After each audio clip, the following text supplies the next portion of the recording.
B, T, S, Cim, Del, Zel, Ro, To, Lo, Ayn.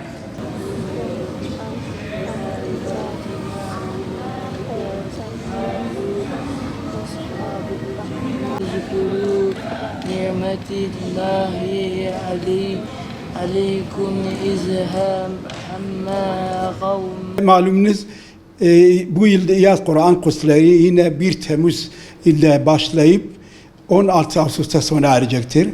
Bütün camilerimizde, Kur'an kurslarımızda ve Diyanet İşleri Başkanlığı'nca uygun görülen diğer kamu kurum ve kurslarında Kur'an kursu açılmıştır.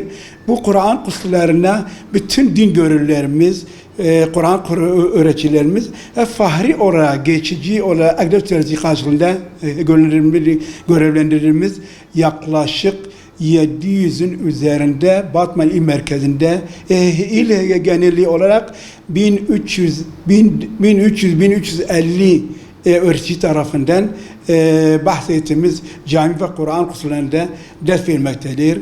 Bu yaz Kur'an kurslarımızda Kur'an-ı Kerim ile birlikte temel dini bilgiler, İslam'ın şartları, imanın şartları, abdest, namaz ve milli ve manevi değerlerimiz konusunda öğrenciler, küçük yaştaki öğrenciler özellikle 4-6 yaş, 6-8 yaş, 6-12 yaş ve 22 yaşına kadar olan bütün vatandaşlarımız bu Kur'an kurslarımızda eğitim görmekten yararlanmaktadırlar.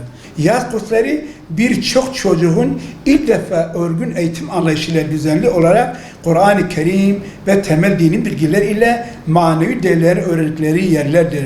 Anne ve babalar çocuklarını mutlaka bu kurslara gönderme gayreti içerisinde olmalıdırlar.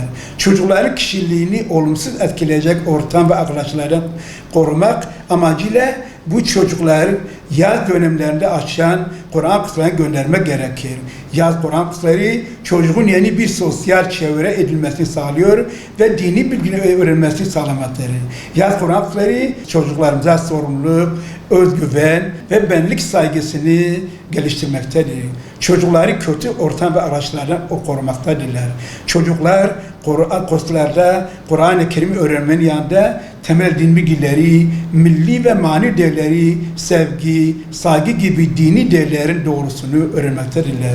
Çocuklar daha yaşları küçüktür diyerek yaz döneminde açılan bu kurslardan mahrum bırakılmamalıdırlar. Çünkü öğrenme doğumla başlar, ölümle biter. 4 yaş ve yukarısı çocuğun söylemleri anlayabileceği en verimli ve ideal yaştır.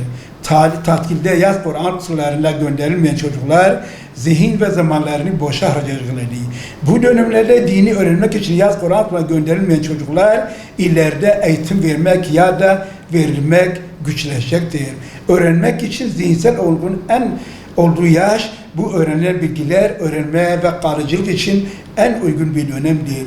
Ülkemizde namaz kılan veya kılamayan, Kur'an okumasını bilen veya bilemeyen birçok Müslüman öğrenmiş olduğu dini bilgilerin çoğunu çocukken gittiği cami ve yaz Kur'an kurslarında öğrenmektedir. Çocuklarımız abdestini, namaz ve dua surelerini ve her Müslümana farz olan diğer dini bilgileri yaz Kur'an kurslarında öğrenmektedirler.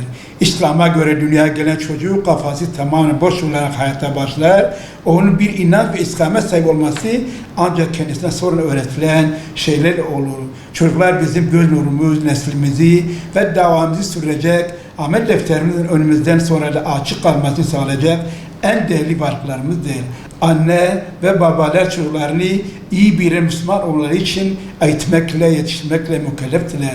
Çocuklar her türlü bilgi ve beceri öğrenmeye ve yapmaya kabiliyetli ve kendisine verilen her şeyi almaya yatkın oraya yaratılmıştır. Çocuklarımızın beynini Allah peygamber, Kur'an ve sahabe sevgisiyle doğurmamız gerekir. Ülkemizde ve dünyada hızla tütün, alkol, uyuşturucu, madde bağımlılığı oranları, sosyal medya sarhoşluğu oranı artmakta, maddeye başlama yaşları gittikçe düşmektedir. Sorumluluk bilinci ile hareket ederek çocuklarımıza sahip çıkmalıyız. Küçük yaşta İslami, Kur'an-ı Kerim'i, Resul'ün hayat çizgisini onlara öğretmeliyiz. Her sene artan yaz Kur'an kursları çocukların dini duygu ve güceni oluşmasını, gelişmesini isteyen her anne babayı bu Kur'an kurslarına çocuklarını göndermeye ve bu kurslara sahip çıkmaya çağırıyoruz. Bu bir İslami ve toplumsal vazifedir. Eğer bu topraklarda ezan-ı Muhammedi kıyamete kadar okursun istiyorsak, kalbi Kur'an'a bağlı nesli yetiştirmek zorundayız. Eğer bizim neslimizde meydanlarda ezanı yuhalayan eblehlerin çıkmasını istemiyorsa, yaz Kur'an kursları eğitimine sahip çıkmalıyız.